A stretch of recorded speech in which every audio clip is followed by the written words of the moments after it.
They gathered before dawn, bakers, nobles, children clutching sweetbread, crowding the square as if for a festival. Bells tolled not for prayer, but for spectacle. Beneath a wooden scaffold veiled in mist, an executioner adjusted his gloves with the composure of a priest preparing for mass. He was no villain here. He was the hand of order, the silent performer in a ritual Europe could not stop watching. Every whisper, every heartbeat, waited for that single moment when authority and mortality collided. They called it justice, but the faces in the crowd glowed with fascination. The Middle Ages had found its theater, the punishment of the body as the salvation of the soul, and the entertainment of the living dot in medieval Europe. Justice was not hidden behind stone walls, it was performed. From London Bridge to the plazas of Florence, punishment unfolded as civic ceremony. The crowd was witness, judge, and congregation. Pain, confessed and displayed, purified the realm. The executioner, feared, despised, yet essential, became a paradoxical figure of sanctity and sin. By the end of this chronicle, you'll see how this public theater of suffering shaped Europe's conscience, built its laws, and haunted its morality long after the scaffold was gone. The medieval world saw divine order mirrored in earthly punishment. If sin disrupted harmony, pain restored it. The executioner's office, the Scharfrichter in the Holy Roman Empire, the borough in France, the headsman in England, was bound by ceremony. He was chosen not merely for strength, but for ritual purity. His work was washed, blessed, and feared. Each execution began as procession.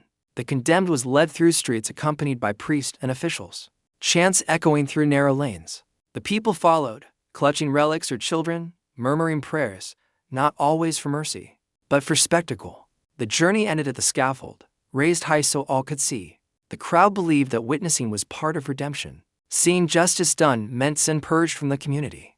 The executioner himself was both isolated and privileged.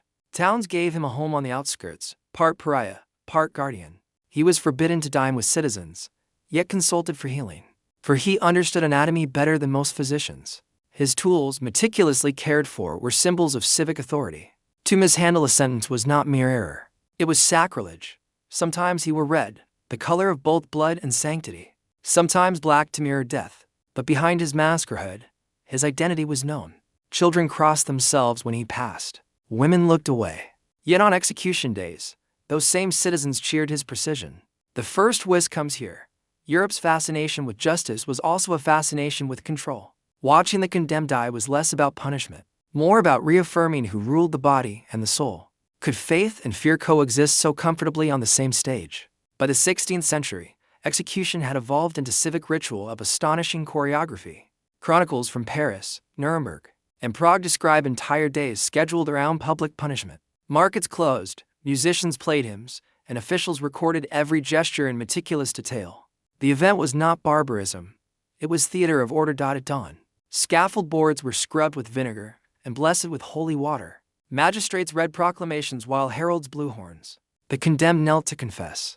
The crowd fell silent, as if in prayer. And then, release. Not blood, but authority. Each act reaffirmed the idea that justice descended from above, visible and unquestionable. The executioner's craft demanded precision.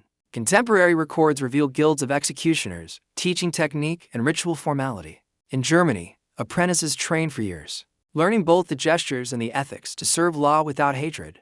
A botched performance could lead to public fury or exile. The irony was profound. The man condemned by society for his work was also required to be morally impeccable in it. In France, the executioner's lineage could last generations. The Sanson family, for example, administered royal justice for centuries. Their name whispered both in awe and disgust. In England, the office of headsman passed with similar dread. Each blow or binding carried the weight of sanctified routine, but as centuries turned, the spectacle grew darker. Crowds demanded more emotion. Artists sketched scenes, poets moralized them, travelers recorded them as must-see events. Public punishment became entertainment, sermons of flesh and law. The scaffold was theater, and everyone had a role, the condemned as actor, the executioner as conductor, the crowd as chorus. Here lies the midpoint spike.